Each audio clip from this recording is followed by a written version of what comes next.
Yoka. Et je pense plutôt que c'est Tony Yoka, ouais, c'est une personne qui a gagné les Jeux Olympiques, qui a, voilà, quoi, qui a quand même une grosse carrière derrière lui, alors je pense qu'il va gagner. On connaît bien Tony Yoka, c'est un très bon boxeur. Surtout le dernier combat, il a fait un très bon combat avant la limite en fait. Et donc je pense qu'il va gagner. C'est un match encore de préparation, je dirais, même si l'adversaire il est quand même bon, j'ai vu ses combats, il est quand même pas mal, il est jeune, et il est très bon, il frappe. Donc je pense qu'il y a de fortes chances qu'il donne du fil à retordre à Tony Yoka, mais Tony Yoka, pour moi, a un réel avantage, parce que voilà, il a dû bien se préparer. C'est un combat de préparation pour qu'il puisse passer à l'étape supérieure, parce que tout le monde attend un peu qu'il boxe un peu un top 10 ou un top 5, quoi. Le boxeur croate, c'est un boxeur inconnu. Donc on peut dire mondialement, il n'est pas trop connu comme Tony Yoka.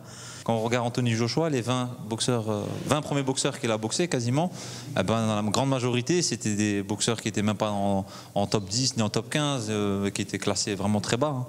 Après voilà, c'est une préparation, sachant que Tony Yoka a été suspendu 1 an, c'est pour ça qu'on n'a pas eu beaucoup de nouvelles, il a été suspendu.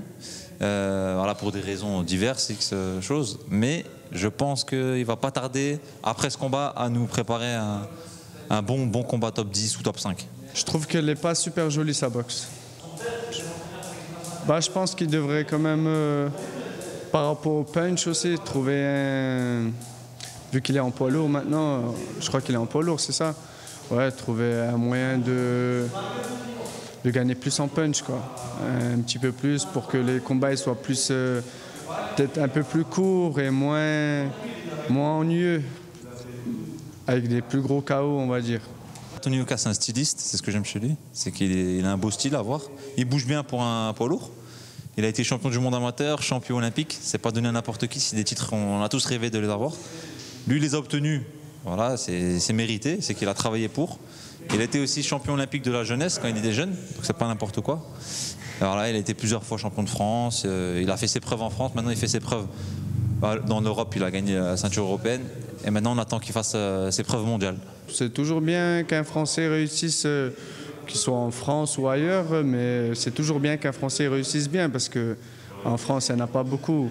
Quand il y a un bon boxeur en France, il se casse directement, du coup, voilà quoi. La France, ils n'aiment pas déjà trop la boxe. Et si tous les boxeurs partent de France et qu'ils ne font plus de combats en France, il ne reste plus rien pour la France. C'est un exemple pour nous, on est content de voir Tony Yoka à ce niveau-là. Donc ça me donne en fait, une chemin pour nous en fait, où il est Tony Yoka aujourd'hui. Et il a travaillé, il a mérité en fait, d'où il est aujourd'hui. Et maintenant, il ne faut plus qu'il ait les capacités, il faut qu'il lui démontre que, voilà, qu'il peut être champion du monde professionnel.